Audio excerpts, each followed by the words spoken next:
Hi everybody, I'm Bill Sanders and this is Watch Art Side, the art and science of watch collection. Today what I want to do is take a look at three watches, one German, one Swiss, and one Japanese. And the watches, they're the ones I see them as is everyday watches, and there's something about them that I thought, well, this is sort of a nice watch. I mean, this is the funny thing. It's very hard to say, okay, this watch is the watch or the best watch or anything like that. And these are just watches that seem to be, you know what you're getting and you're not paying a whole lot. Let's get started.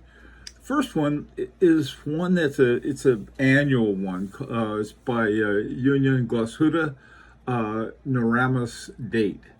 And as you can see, one's from 2020, one's from 2021, and one's from 2022. The one from 2022 is 2280. It's hard to tell these days because inflation is such that they keep going up. But ones that are right now are coming out with the date. I feel pretty confident that, but about 2,000, a little over 2,000 bucks for each one of them, and they have something different about each one of them, and they just look like, here you have a typical everyday watch, an office watch, something like that. It's not going to carry you price wise, and they're nice. This one, by the way, it's owned by Swatch. Union Glashütte is owned by the Swatch company, which means they can have all the ETAs and variations on those movements that they want. Now, this next one is also owned by Swatch. Same thing about they have full access to ETA movements. And this watch is called the Longines Spirit Zulu time.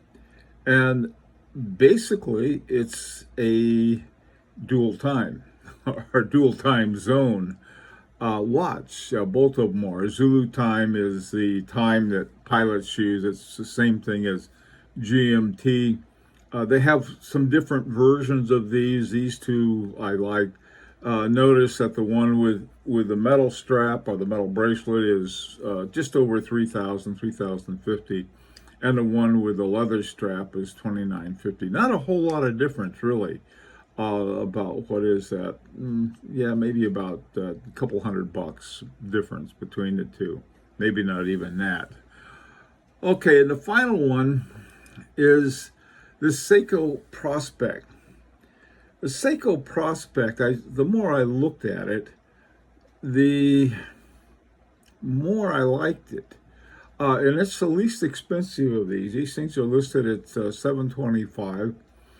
These are the things they listed: Luma Bright hands, screw down crown. The thing about a screw down crown essentially is if you go swimming or fall in a swimming pool or something like that, they're a little more rough and tumble. They can take it.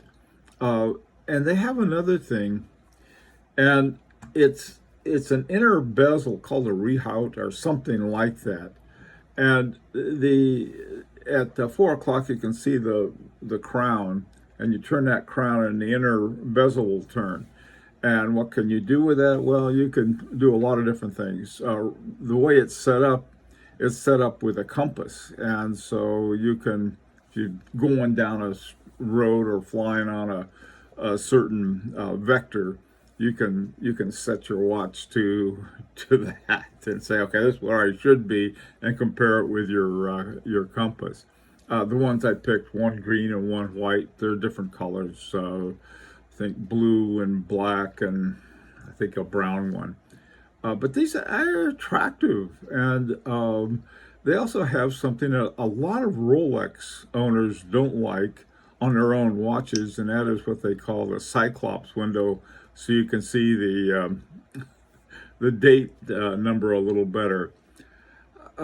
These watches, this watch, the Prospex, I first ran into it at a watch show, and I liked it then too. It's just sometimes you see a watch, you know what's in it. It's caliber 6R35. Seiko makes good movements. You can wind it up by hand or with a rotor. A couple watches. Okay, so those are three watches, one each from Germany, Switzerland, and Japan. They just seem like good buys for everyday watches. Let me know what you think and any other ones that I may have missed on that. And in the meantime, this is Bill Sanders for Watch Art Side, the art and science of watch collection. Opportunity to subscribe if you'd like. Whoops.